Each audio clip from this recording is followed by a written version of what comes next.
അടിപൊളിയാണ്. അപ്പോൾ ഇഷ്ടപ്പെടാണ്ടിരിക്കില്ല, നിങ്ങൾക്ക് ഇങ്ങനെ ഉണ്ടാക്കി കൊടുക്കുന്നു. അതേ കുറുകി തുടങ്ങിയിട്ടാണ്.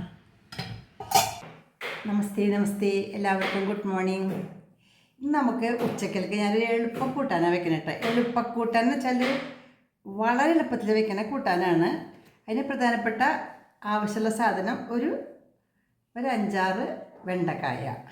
തുടങ്ങാം കേട്ടോ. അതുകൊണ്ട് നമ്മൾ വെണ്ടക്കായ ഒരു 5-8 വെണ്ടക്കായ ഇതുപോലെ നുറുക്കി വെച്ചു. പിന്നെ ഒരു 5-6 ചുവന്നുള്ളി നന്നാക്കി ഇതുപോലെ ചെറുതാക്കി പീസാക്കി വെച്ചു. പച്ചമുളക് 2 എണ്ണം, കറിവേപ്പില 2 തണ്ട്, പിന്നെ സവാള 1 എണ്ണം, തക്കാളി ഒരു ചെറുത് റെഡിയാക്കി വെച്ചു. നമുക്ക് ചീനച്ചട്ടി ചൂടായിട്ടുണ്ട്. ആദ്യം തന്നെ നമുക്ക് ഈ വെണ്ടക്കായ ഒന്ന് വഴറ്റിയെടുക്കാം.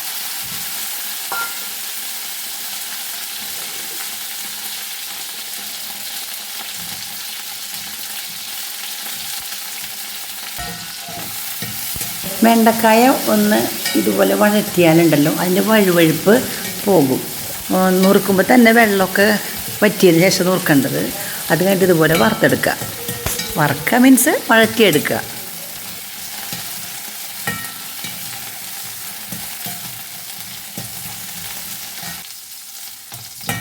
വെണ്ടക്കായ നന്നായിട്ടൊന്ന് വഴന്ന് കിട്ടിയിട്ടുണ്ട്. കോഴി വയ്ക്കാം.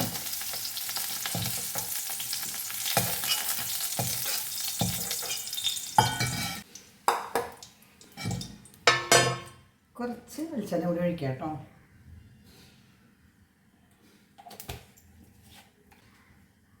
വെളിച്ചെണ്ണ ചൂടായിട്ടുണ്ട് കേട്ടോ. എനിക്ക് 1 ടീസ്പൂൺ കടുകിട്ടു.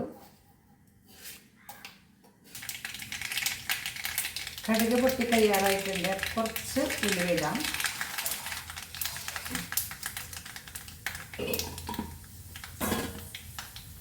ഒരു വറ്റൽമുളക് പൊട്ടിച്ച് ഇടാം.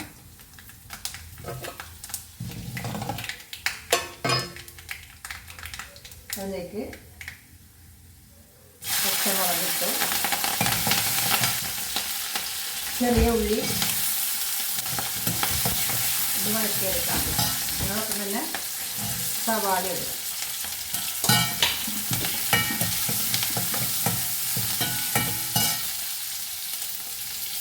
കറിവേപ്പില ഇടാം.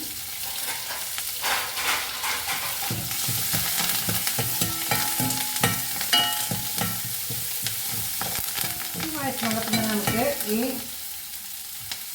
തക്കാളി ഇടാം കേട്ടോ. നന്നായിട്ടൊന്ന് വഴറ്റിയെടുക്കാം.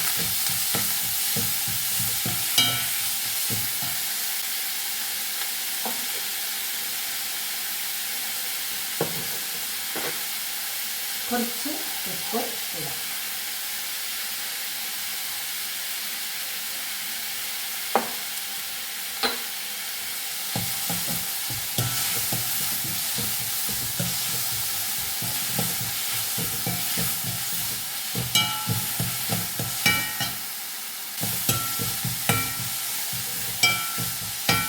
അപ്പോൾ ഇതെല്ലാം ഒരുവിധം വഴന്നിട്ടുണ്ട് കേട്ടോ. നമുക്കതിൽ മല്ലിപ്പൊടി, മുളക് പൊടി, മഞ്ഞൾപ്പൊടിയൊക്കെ ഇടാം കേട്ടോ. മല്ലിപ്പൊടി ഇടാം. 2 ടീസ്പൂൺ മല്ലിപ്പൊടി ഇട്ടു. 1 ടീസ്പൂൺ മുളക് പൊടി ഇടാം.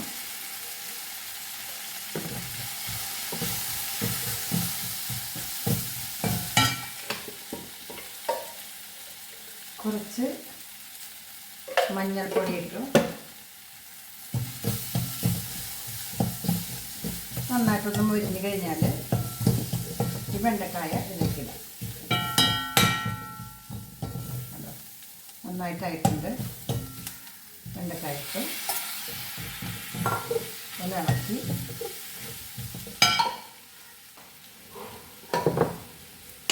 നമുക്കിതിലേക്ക് പുളിയാണ് ആവശ്യം.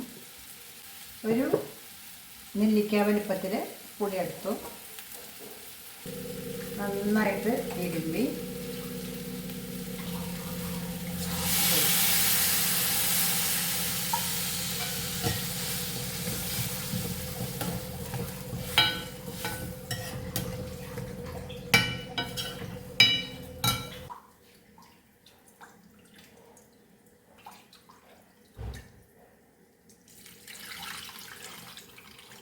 വെച്ചു. ഇപ്പോൾ നന്നായിട്ട് വെള്ളമൊക്കെ ഉണ്ട്. നന്നായിട്ട് തിളച്ച് ഈ പുളി വേവണം. ഉപ്പ് നോക്കണം കേട്ടോ. നമ്മുടെ ഉപ്പ് പോരായിട്ടുണ്ടെങ്കിൽ ഉപ്പിട്ട് കൊടുക്കാം. കുറച്ച് പുളി കൊടുത്തു.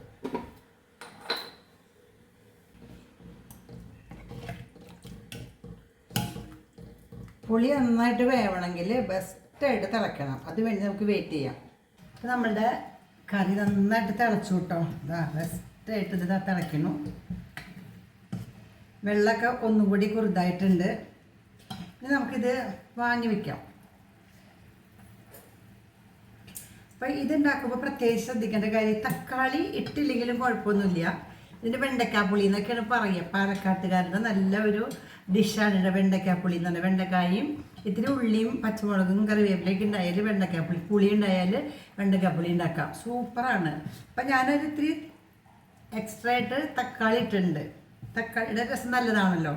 പിന്നെ മല്ലിപ്പൊടി, മുളക് പൊടി, ഇത്തിരി മഞ്ഞൾപ്പൊടി. മസാലയൊന്നും വേണ്ട കേട്ടോ. മസാല ഇട്ട് കഴിഞ്ഞാൽ വേറെ ടേസ്റ്റും. അപ്പോൾ ഇതാണ് സിമ്പിളായിട്ടുള്ള വെണ്ടയ്ക്കാപ്പുളി. കണ്ടോ, ഇത്രയുണ്ട്. ഇത് കാണില്ലല്ലോ ക്യാമറയിലേക്ക്. അപ്പോൾ ഇതാ കണ്ടില്ലേ, ഇത് ഇങ്ങനെ തന്നെ വെക്കുക. ഞാൻ കുറച്ച് കഴിഞ്ഞിട്ടേ പകർത്തുള്ളൂ. കുറച്ച് ചൂടൊക്കെ നാറിയിട്ടേ പകർത്തുള്ളൂ. അപ്പോൾ ഒന്നും കൂടി വെള്ളം കുറുതാവും. നല്ല രസമായിട്ട് ഊണയിക്കാം. നോക്കൂ, ഞാൻ എന്താ നോക്കി പറയാം കേട്ടോ. എനിക്കിഷ്ടം പുളി കുറവ് മതി എന്നുള്ള ആൾക്കാർക്ക് കുറച്ച് പുളി ഒഴിച്ചാൽ മതി. അടിപൊളിയാണ് ഊണയിക്കാനായിട്ട്. എനിക്ക് നല്ല ഇഷ്ടം. എനിക്ക് മാത്രമല്ല എല്ലാവർക്കും ഇഷ്ടം. പുളിയുള്ള കൂട്ടാൻ ഇഷ്ടപ്പെടുന്ന എല്ലാവർക്കും ഇത് ഇഷ്ടപ്പെടും കേട്ടോ. പരിപ്പ് വേണ്ട, നാളികേരം വേണ്ട.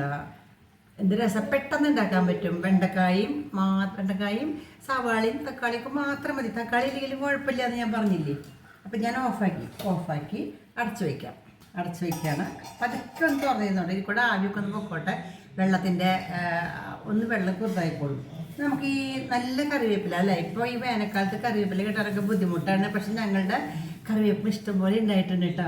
ഇടയ്ക്ക് ഒരു പുള്ളിക്കുത്തൊക്കെ ഉണ്ടായിരുന്നു. ഇപ്പം പുള്ളിക്കുത്തിൻ്റെ ഭാഗം പൊടിച്ച് കളഞ്ഞപ്പോൾ പുതിയ നല്ല കറിവേപ്പില ഉണ്ടായി. നമ്മളിത് സൂക്ഷിച്ച് വെക്കണം കേട്ടോ. ഉണ്ടെന്ന് വെച്ചിട്ട് കണ്ടമാനൊന്നും കാണിക്കാൻ പാടില്ല.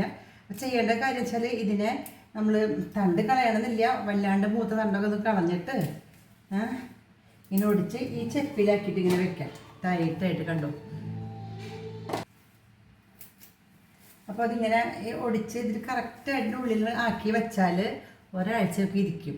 ഒറയിലാക്കി വെച്ചാലും മതി. ഫ്രിഡ്ജ് വെക്കണം കേട്ടോ.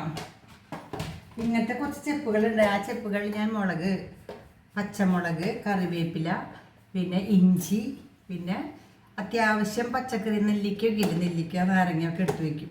6 തിന്നുണ്ട്. ഓൺലൈനിൽ വാങ്ങിയിരുന്നു കണ്ടിട്ടുണ്ടായിരിക്കും കേട്ടോ. ഞാൻ വെറുതെ പറഞ്ഞു എന്നേ ഉള്ളൂ ഇത് വച്ചപ്പോൾ.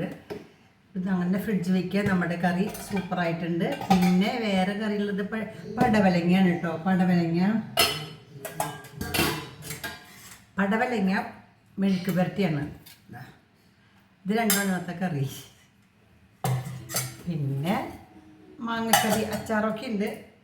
അതൊക്കെ ഉണ്ട് ഓൾറെഡി.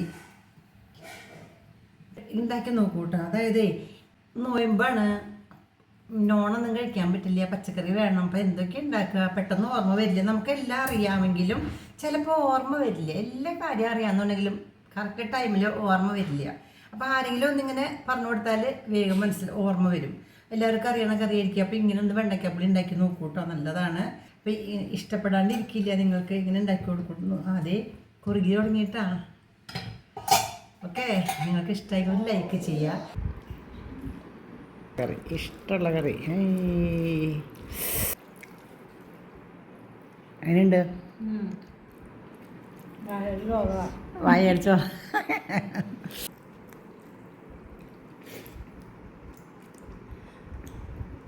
സൂപ്പറല്ല? എനിക്കിഷ്ടമാണ്. ഇത് എത്ര പേരും ഇഷ്ടമാണ്. ചോറ് ഇറങ്ങിപ്പോണെന്ന് അറിയില്ല.